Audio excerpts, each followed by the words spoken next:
Okay मानिए अब हम चैप्टर स्टार्ट करते हैं स्टेचोमेट्री।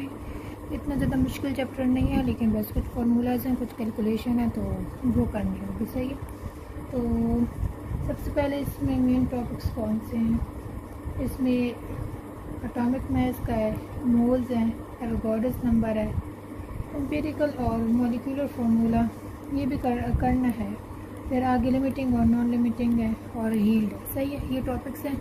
लेकिन आगे बैलेंस केमिकल इक्वेशन से जो हम कैलकुलेशन करेंगे उसमें कुछ फार्मूलाज और कुछ कॉन्सेप्ट यूज़ होंगे, तो उसको सबसे पहले हम सीखते हैं, उसके बाद हम बाकी करेंगे। सही है। तो सबसे पहले हम यहाँ से स्टार्ट करते हैं स्टेचोमेट्री से।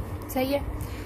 टोटल जो केमिस्ट्री की ब्रांचेस हैं ना वो 30 हैं। ठीक है, 30 ब्रांचेस हैं केमिस्ट्री की, जिसमें से स्टेचोमेट्री एक ब्रांच है। सही है। अब स्टेचोमेट्री जो है ये वर्ड ग्रीक वर्ड है। सही है। स्टेच्यू का मतलब है एलिमेंट और मेट्रिक का मतलब है मेजरमेंट। सही है। तो इसमें हम इस चैप्टर में स्टेचोमेट्री में हम एलिमेंट्स की कंपाउंड्स वगैरह की मेजरमेंट करते हैं। लाइक इस तरह के हम बैलेंस केमिकल इक्वेशन को यूज़ करते हैं और उससे हम रिएक्टेंट्स के मोल, प्रोडक्ट्स के मोल या रिएक्टेंट के मैस या प्रोडक्ट के मैस, ये हम सारी कैलकुलेशन इसमें करते हैं। सही है।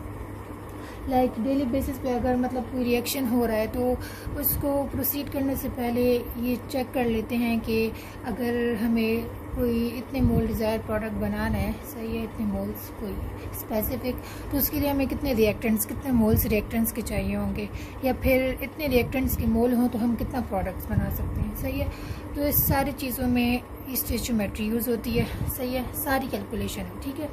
ये स्टेचोमेट्री जो है ना क्वांटिटेटिव रिलेशनशिप है बिटवीन रिएक्टेंट्स एंड प्रोडक्ट्स। सही है।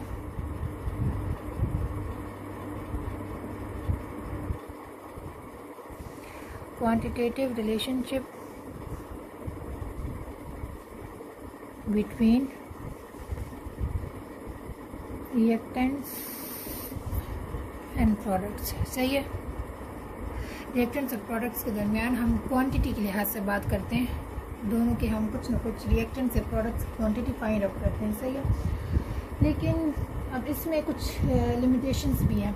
स्टेचोमेट्री जो ये ब्रांच है इसमें कुछ लिमिटेशंस भी हैं। ये हमें कुछ चीज़ों के बारे में नहीं बताती। लाइक इसकी लिमिटेशंस क्या हैं?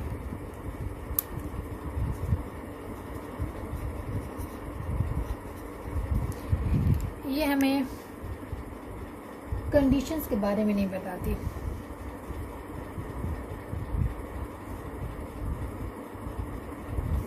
कंडीशंस। सही है। लाइक हमारे पास कैटलिस्ट हो गया, टेम्परेचर, प्रेशर, ये कंडीशंस हमें ये स्टेचोमेट्री से नहीं पता चलती। दूसरा ये कि रिएक्टेंट्स और प्रोडक्ट्स की जो स्टेट होती है ना, स्टेट्स, लाइक वो सॉलिड हैं, गैस हैं या लिक्विड हैं। सही है। कि कौन सा रिएक्टेंट गैस की फॉर्म में है, कौन सा सॉलिड की फॉर्म में है, तो हमें स्टेट्स नहीं पता चलती। रिएक्टेंट्स एंड प्रोडक्ट्स पर शॉर्ट लिख रहे हैं। सही है। और हमें तीसरी चीज़ ये नहीं पता चलती कि रेट ऑफ रिएक्शन जो हमारे पास है वो फास्ट है या स्लो है। तो क्यों है, मतलब अगर फास्ट या स्लो है ना तो हमें नहीं पता चलता उसका रीज़न कि ये फास्ट या स्लो क्यों है। हमें ये रेट ऑफ रिएक्शन के बारे में नहीं बताती हूँ।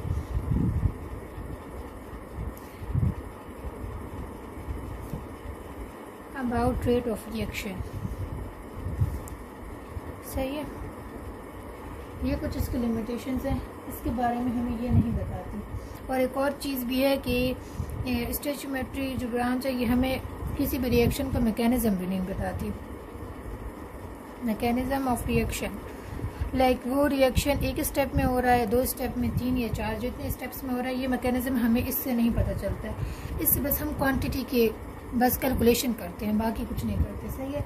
अच्छा, अब इसके कुछ पॉइंट्स पे स्टेचोमेट्री की बेस है, वो मैं तुम्हें बताती हूँ। अच्छा, इसकी 2-3 पॉइंट पे ये बेस्ड करती है। सबसे पहला पॉइंट तो ये है एजम्पशंस, इसके एजम्पशंस हैं। सही है।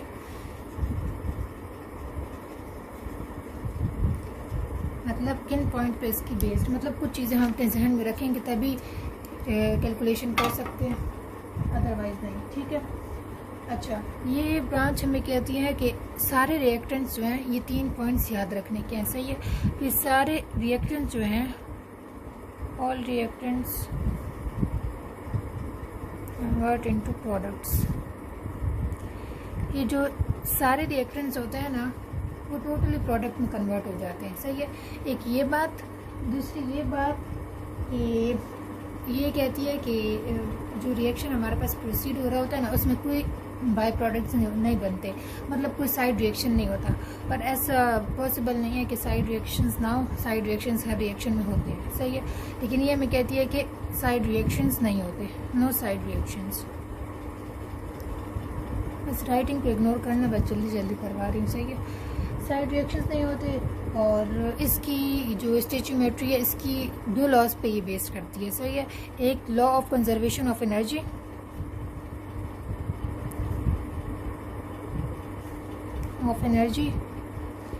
और दूसरी ये है लॉ ऑफ डेफिनेट प्रोपोर्शन। ये 2 लॉ हैं, सही है। डेफिनेट प्रोपोर्शन, सही है। इन 2 लॉ की बेस पे ये है, सही है।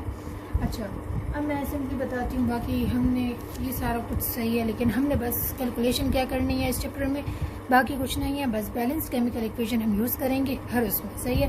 बैलेंस्ड केमिकल इक्वेशन को यूज़ करके बस हम रिएक्टेंट्स की मोल या प्रोडक्ट्स के मोल फाइंड आउट करेंगे, सही है।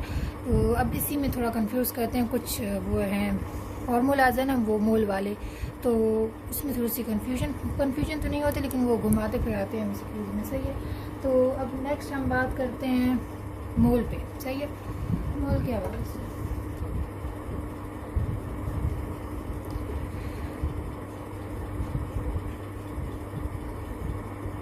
मोल, अच्छा,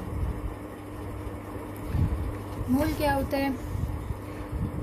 मोल हम किसी भी मॉलिक्यूल है, कंपाउंड है या एटम है, उसके मास को जब हम ग्राम्स में एक्सप्रेस करते हैं ना, तो उसको हम क्या कहते हैं? मोल, सही है।